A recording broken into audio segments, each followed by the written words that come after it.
ನಮಸ್ಕಾರ ಸ್ನೇಹಿತರೆ, ಶುಭ ಮುಂಜಾನೆ. ನಾವು ನಿಮಗೆ ಒಂದು ಸವಾಲನ್ನು ಹೊತ್ತು ತಂದಿದ್ದೇವೆ.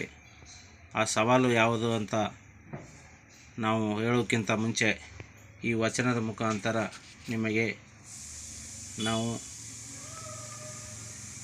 ಸವಾಲನ್ನು ಕೊಡುತ್ತೇವೆ.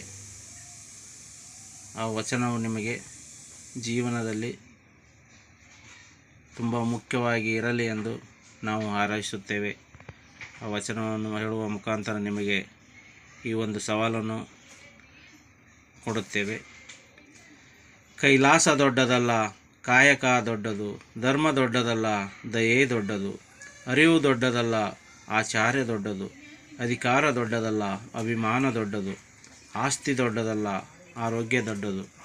ಈ ಬಸವಣ್ಣನವರ ವಚನ ಕೇಳಿದರೆ ಯಾರಿಗಾದರೂ ಒಳ್ಳೆ ನೀತಿ ರೀತಿಗಳು ಅನ್ನು ಹೇಳಿ ಕೊಡುತ್ತವೆ.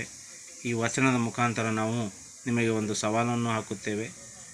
ಆ ಸವಾಲಿಗೆ ಕಮೆಂಟ್ಸ್ ಮುಖಾಂತರ ಆನ್ಸರ್ ಮಾಡಬೇಕಾಗಿ ವಿನಂತಿ.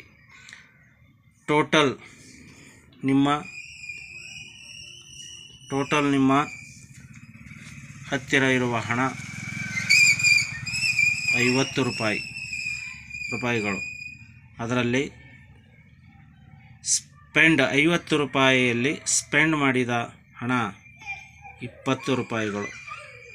50 ರೂಪಾಯಿಯಲ್ಲಿ 20 ರೂಪಾಯಿಗಳನ್ನು ಸ್ಪೆಂಡ್ ಮಾಡಿದರೆ 30 ರೂಪಾಯಿ ಉಳಿಯುತ್ತೆ.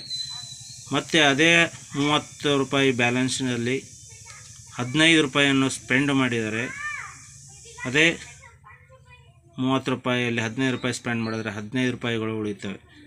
ಅದೇ ಮತ್ತೆ 15 ರೂಪಾಯಿಗಳಲ್ಲಿ ಮತ್ತೆ 9 ರೂಪಾಯಿ ಸ್ಪೆಂಡ್ ಮಾಡಿದರೆ 6 ರೂಪಾಯಿ ಉಳಿಯುತ್ತೆ. ಆ 6 ರೂಪಾಯಿಯಲ್ಲಿ 6 ರೂಪಾಯಿಯನ್ನು ಸ್ಪೆಂಡ್ ಮಾಡಿದರೆ ನಿಮಗೆ 0 ಉಳಿಯುತ್ತೆ. ಆದರೆ ಇಲ್ಲಿ ಬರ್ತಕ್ಕಂಥ ಸ್ಪೆಂಡ್ ಮತ್ತು ಬ್ಯಾಲೆನ್ಸ್ನ ಡಿಫ್ರೆನ್ಸ್ 1 ಆಗಿರುತ್ತೆ. ನೋಡಿ ಇಲ್ಲಿ ಸ್ನೇಹಿತರೆ, ನಾನು ಹೇಳುತ್ತೇನೆ, ಸ್ಪೆಂಡ್ ಮಾಡಿದ ಹಣ ಕರೆಕ್ಟಾಗಿ 50 ರೂಪಾಯಿಯಲ್ಲಿ ಈ 50 ರೂಪಾಯಿಯಲ್ಲಿ 50 ರೂಪಾಯಿ ಸ್ಪೆಂಡ್ ಮಾಡಲಾಗಿದೆ. 20, 15, 35, 35, 9, 44 ಪ್ಲಸ್ 6, 50. ಟೋಟಲ್ 50 ರೂಪಾಯಿ ಸ್ಪೆಂಡ್ ಮಾಡಲಾಗಿದೆ. ಕರೆಕ್ಟಾಗಿದೆ, ಆ 50 ರೂಪಾಯಿ ಸ್ಪೆಂಡ್ ಮಾಡಾಗಿದೆ. ಬಟ್ ಬ್ಯಾಲೆನ್ಸಲ್ಲಿ 30, 15, 45 ಪ್ಲಸ್ 6, 51 ರೂಪಾಯಿಗಳು ಬರುತ್ತೆ. ಅದು ನನಗೆ ಇನ್ನೂವರೆಗೆ ಅದರ ಬಗ್ಗೆ ಆನ್ಸರ್ ನನಗೆ ಗೊತ್ತಾಗಿಲ್ಲ.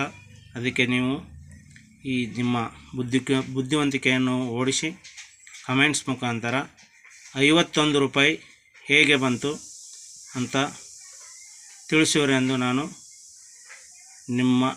ನಿಮ್ಮನ್ನು ದೃಢವಾಗಿ ನಂಬಿದ್ದೇನೆ. ನೀವು ಕಮೆಂಟ್ಸ್ ಮುಖಾಂತರ ಅದರ ಉತ್ತರವನ್ನು ನೀವು ನೀಡುತ್ತೀರೆಂದು ನಾನು ದೃಢವಾಗಿ ನಂಬಿದ್ದೇನೆ. ಪ್ಲೀಸ್ ಥಿಂಕ್ ಮಾಡಿ ಹೇಳಿ. ಅದ್ರ ಬಗ್ಗೆ ನನಗೂ ಕ್ಯೂರಿಯಾಸಿಟಿ ಇದೆ. ನನಗೂ ಇದರ ಆನ್ಸರ್ ನನಗೂ ಗೊತ್ತಿಲ್ಲ. ಪ್ಲೀಸ್ ದಯವಿಟ್ಟು ನೀವು ಇದರ ಆನ್ಸರ್ ಕಮೆಂಟ್ಸ್ ಮುಖಾಂತರ ತಿಳಿಸಿ. ಜೈ ಹಿಂದ್, ಜೈ ಕರ್ನಾಟಕ ಮಾತೆ.